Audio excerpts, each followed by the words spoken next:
Jack aliingiza simu ya mkononi kwa siri ndani ya mfuko wa koti la Harrigan. Baada ya mazishi kumalizika, Jack ambaye alikuwa akimkumbuka sana Harrigan aliamua kumtumia ujumbe mfupi. Alijua kabisa kwamba asingepata jibu, lakini alitaka tu kupunguza huzuni iliyokuwa moyoni mwake. Lakini siku iliyofuata jambo lisiloaminika lilitokea. Simu yake ilipokea ujumbe kutoka kwenye namba ya Harrigan.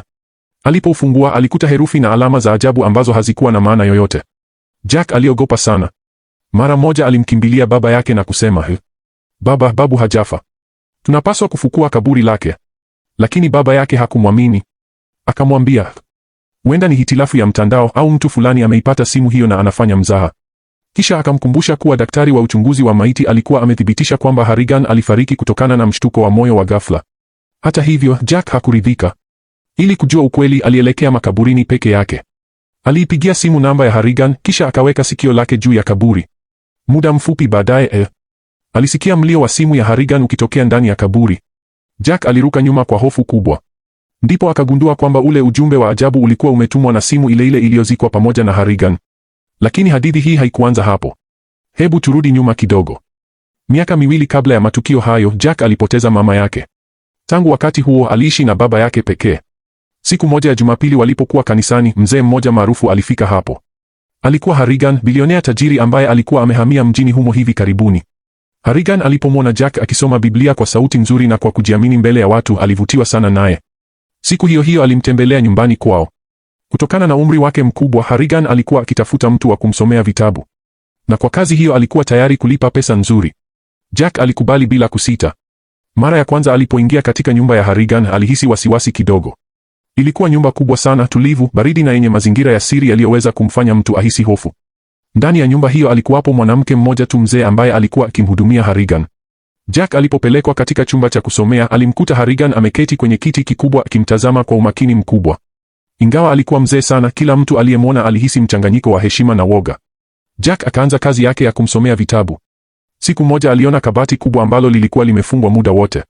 Alipotaka kulifungua, Harrigan alimkemea kwa sauti kali, "Usifungue kabati hilo. Ndani yake kuna siri ya kutisha." Maneno hayo yalizidi kumchochea Jack kutaka kujua kilichokuwa ndani. Baadaye alianza kutafuta taarifa za Harrigan kwenye mtandao. Aligundua kuwa alikuwa mfanyabiashara tajiri sana, lakini hakuwa na watoto wala ndugu wa karibu. Watu wengi walimwelezea kama mtu baridi asiyejishughulisha na maisha ya wengine. Lakini Jack alimwona kwa mtazamo tofauti. Alihisi kwamba Harrigan alikuwa mpweke sana kama yeye mwenyewe. Miaka ilivyopita, urafiki wao uliendelea kuwa imara zaidi. Katika kila sikukuu au hafla maalum, Harrigan alimpa kadi ya pongezi pamoja na tiketi ya bahati nasibu. Na kila mara alikuwa akimwambia, "Usikate tamaa. Kuwa na matumaini kuhusu maisha ya baadaye." Miaka 5 ilipita kwa namna hiyo. Jack na Harrigan wakawa marafiki wa kweli. Walizungumza mara nyingi kuhusu vitabu, maisha na ndoto zao za siku zijazo.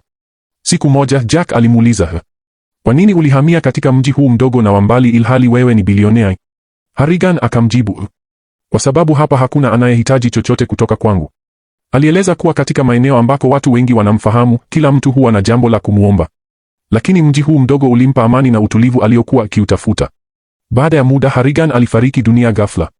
Jack alihuzunika sana. Katika siku yake ya mwisho, alimsomea kitabu chao walichokipenda zaidi. Baada ya mazishi, wakili wa Harrigan alimkabidhi Jack barua aliyokuwa amemwachia. Ndani ya barua hiyo kulikuwa na zawadi ya thamani ya mamia ya maelfu ya dola ili imsaidie kujiunga na chuo kikuu. Lakini Jack alipomaliza kusoma barua hiyo, alipatwa na hofu. Sehemu ya barua hiyo ilikuwa na ujumbe ule ule aliokuwa amemtumia Harrigan usiku uliotangulia. Hapo ndipo siri ya simu ya Harrigan ilipoanza. Baada ya hapo, maisha ya Jack yakarudi katika hali ya kawaida na taratibu akausahau ule tukio la ajabu. Pia alianza masomo yake ya shule ya sekondari. Siku nyingi zilipita. Wakati wa sherehe ya dansi iliyofanyika shuleni, Jack alikuwa akicheza na msichana aliyekuwa akionekana kuwa mrembo zaidi shuleni. Lakini jambo hilo lilimkasirisha mvulana aliyekuwa maarufu kwa nguvu na ujeuri wake. Kwa hasira alimkamata Jack shingoni, akamvuta nje ya ukumbi na kuanza kumpiga vibaya. Hakuishia hapo. Aliikunja mikono na miguu ya Jack katika hali ya kutisha. Kwa bahati nzuri, mwalimu alifika kwa wakati na kumwokoa. Baada ya kumtibu majeraha yake, mwalimu alimwambia, "Niko tayari kutoa ushahidi na kuripoti tukio hili kwa polisi."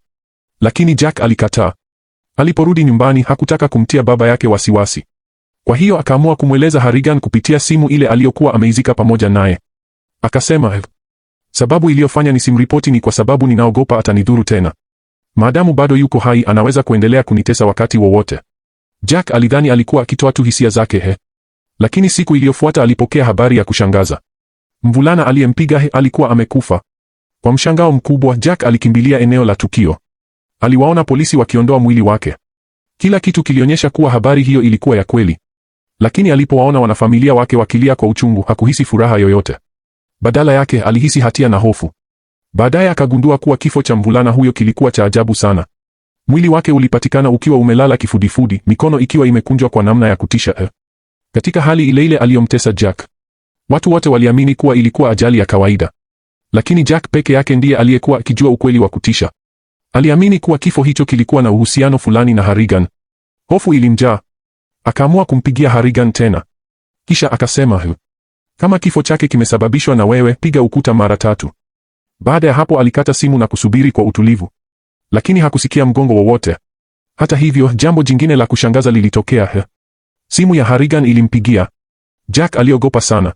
Hakuweza hata kuigusa hadi mlio wa simu ulipokoma. Baadaye aliichukua kwa tahadhari. Ndani yake kulikuwa na ujumbe mfupi uliosema, nitakuondolea matatizo yako yote. Hapo ndipo Jack alitambua kwamba kifo cha mvulana huyo kwa namna fulani kilihusiana na Harrigan. Kwa hofu alimwendea kasisi wa kanisa na kumweleza kila kitu kilichomtokea. Kasisi alimpa ushauri mmoja tu. Jiepushe na simu hiyo na ukate kabisa mawasiliano yako nayo. Jack alikubali ushauri huo. Alienda katika duka la simu akiwa na nia ya kuiuza. Lakini alipokuwa ameishika mkononi, moyo wake ukasita. Hakutaka kupoteza kumbukumbu pekee iliyobaki kati yake na babu yake Harrigan. Hivyo akaamua kuirudisha. Baadaye akaenda mahali pa faragha na utulivu, kisha akampigia Harrigan tena. Safari hii simu haikupokelewa. Jack akavuta pumzi ndefu ya afueni. Kwa mara ya kwanza baada ya muda mrefu alihisi amani moyoni. Aliporudi nyumbani aliweka simu ndani ya sanduku dogo na kuificha kwa siri. Miaka ilipita. Jack akakuwa na hatimaye akaingia katika chuo kikuu alichokuwa akiota siku zote. Alidhani kwamba hadithi hiyo ilikuwa imefikia mwisho. Lakini siku moja baba yake alimpa simu. Akamwambia kwamba mwalimu aliyempenda zaidi amefariki dunia. Jack alirudi haraka katika mji alikokulia ili kuhudhuria mazishi. Huko ndipo aliposikia ukweli wa kusikitisha kutoka kwa marafiki zake. Mwanaume aliyekuwa amelewa na aliyegonga mwalimu kwa gari hakuwahi kufungwa gerezani. Sababu ilikuwa kwamba alikuwa mtoto wa mkuu wa shule. Kwa kutumia ushawishi wa familia yake aliepuka mkono wa sheria. Alihukumiwa tu kukaa miezi 6 katika kituo cha kuwasaidia watu walio na matatizo ya ulevi. Jack alikasirishwa sana na jambo hilo. Alihisi kwamba haki haikutendeka. Usiku huo alirudi nyumbani. Akaichukua simu ya Harrigan ambayo alikuwa ameificha kwa miaka mingi. Kisha akamweleza babu yake kila kitu kilichotokea. Lakini mara tu baada ya kutuma ujumbe huo alianza kujuta. Akajiambia, ikiwa Harrigan atamuua mtu mwingine tena, je, itakuwaje? Siku iliyofuata jambo lisilotarajiwa lilitokea. Jack alipokea ujumbe mpya. Haraka akafungua kompyuta yake. Habari zilisema, mwanaume aliyesababisha ajali iliyomuua mwalimu amefariki dunia kwa mazingira ya kutatanisha. Jack alishangaa sana. Ili kujua ukweli alienda katika kituo alikokuwa akitibiwa. Huko alikutana na mfanyakazi mmoja. Baada ya kumpa kiasi kidogo cha fedha, mfanyakazi huyo alimweleza siri nzima. Mwanaume huyo alikuwa amekufa kwa njia ya ajabu sana. Ilisemekana kwamba kwanza alikunywa chupa ya pombe. Kisha akameza kipande kikubwa cha sabuni. Sabuni hiyo ikakwama kooni mwake na kusababisha kifo chake. Na zaidi ya hayo, aliacha barua iliyokuwa na mistari miwili ya wimbo. Jack alipoisoma damu ilimganda mwilini. Kwa sababu maneno hayo yalikuwa sehemu ya wimbo aliyoupenda zaidi Harrigan. Hakukuwa na shaka tena. Jack aliamini kwamba Harrigan bado kwa namna fulani alikuwa akiendelea kuwepo. Na kwamba alikuwa ameua mtu mwingine kwa ajili yake. Hofu, huzuni na mkanganyiko vilimjaa kwa wakati mmoja. Jack akaenda katika nyumba ya zamani ya Harrigan. Akafungua kabati ambalo babu yake alikuwa amemkataza kulifungua siku zote. Ndani hakukuta siri yoyote ya kutisha. Badala yake aliona picha nyingi za Harrigan alipokuwa kijana. Hapo ndipo aligundua jambo ambalo hakuwahi kulielewa. Harrigan alipokuwa mdogo alipoteza mama yake. Na Jack pia alikuwa amepitia hali hiyo hiyo. Huenda sababu iliyomfanya Harrigan kumpenda Jack ilikuwa ni kwa sababu alijiona ndani yake. Jack alikumbuka nyakati zote nzuri walizowahi kushiriki pamoja. Wakati huo huo, ujumbe mwingine ukaingia kwenye simu yake. Ulisema, Jack aliuelewa mara moja. Aligundua kwamba Harrigan alikuwa akimtaka aache yote hayo. Ingawa Harrigan angeweza kutimiza ombi lolote, hakutaka Jack ageuke kuwa mtu anayewatumia wengine kwa ajili ya kulipiza kisasi. Jack akaenda kwenye ziwa kubwa.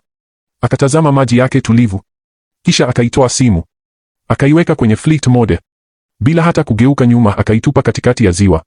Huo ulikuwa mwisho wa mawasiliano yake na Harrigan. na mwanzo wa maisha mapya. Tafadhali usisahau kusubscribe kwenye chaneli yetu ya Swahili Film Recap ili usikose simulizi na maelezo mapya ya filamu. Asante kwa kututazama.